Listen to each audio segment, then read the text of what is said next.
Okay, I told you I was going to make this an easy week. Here I am, keeping my word. All right, you're going to have 12 problems. Technically, there's only 3 math equations, and each one of them will have 4 questions. It's all multiple choice. This is going to be super easy for you. It's an easy way to get all of your points, 12 out of 12. But remember, you get how many points there are, 12, for doing it, and then how many you get correct added on to that. So this could be worth 24 points and really help you out here. So our first equation is y is less than a negative 5/2 x plus 3. We like to get these in slope-intercept form because we graph them easily that way. So my first question on each of your 3 equations, the first question will always be, what is the slope? And the slope is a negative 5/2. Then the next question will be, what is the y-intercept, which is your b, and that will be 3. Then you will pick, should the line be dashed or solid? Well, it is less than, not less than or equal to, so it will be dashed. And then are you going to graph upward or downward? I'm just going to give you a little clue. Do you see y is less than? So chances are it's going to go downward, but we'll do our test point just to make sure. So what's our start point? It is 3, 1, 2, 3, which is the y-intercept, or the place that the y-axis, the line crosses the y-axis, okay? And my slope is a negative 5/2. So negative 5/2, I can go up 1, 2, 3, 4, 5, and to the left 2 to take care of my negative. Or I could use my negative in my downward motion, 1, 2, 3, 4, 1, 2, 3, 4, 5, and then over 2 for my positive. Because see, 1 is negative, 1's positive. Either way works, all right? So we have done our M, we've done our B. Question, is it dashed or solid? And the answer to that one is, it is a dashed line. So let me draw my dashed line.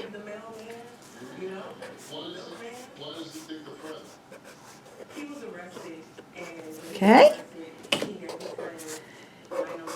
And now, is it going upward or downward? Well, here is my test point right here. 0, 0. So I'm going to put that into my equation. 0 is less than a negative 5/2 x plus 3. 0 is less than a negative 5/2, times 0, which is 0 plus 3. So 0 is less than 3. That is true. Since this test point is true, I would shade on this side, which would be downward. All right? That would be one problem. Now we're going to do that 3 times. I will do one more for you. Y is greater than or equal to a negative 4. Y is greater than or equal to a negative 4. What's the slope? Well, we know that y equals mx. How many x's do I have? I have 0. My slope is 0. Y equals mx, no x's, so that's 0, plus b. Well, there's my b, negative 4, because that's the only whole number there. Y equals mx, nothing there, so 0 x's, minus 4, b is a negative 4. All right? Y is greater than or equal to. So the third question of each one of your 3 equations will be that. So it is greater than or equal to. We know that as soon as you put that equal to sign in, that it is a solid line. Then finally, we are going to do our graph.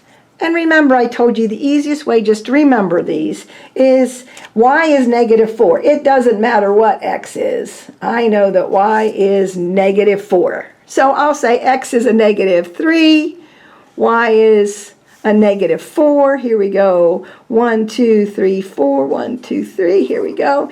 If x is 0, y is a negative 4. If x is 3, y is a negative 4. I know that it was greater than or equal to, so my line is a solid line. And am I graphing upward or downward? Well, look, y is greater than or equal to. We already know it's going to go upward, but let's do our test point just to make sure. Our test point is 0, 0. So, here we have it. Put in 0 for y. Is that greater than or equal to a negative 4? Sure, 0 is greater, so that test point is true. So I shade, and the answer is upward. That is how easy your work is today. Guys, we're coming down to the home stretch. Keep up the good work. All right, take care. Bye-bye.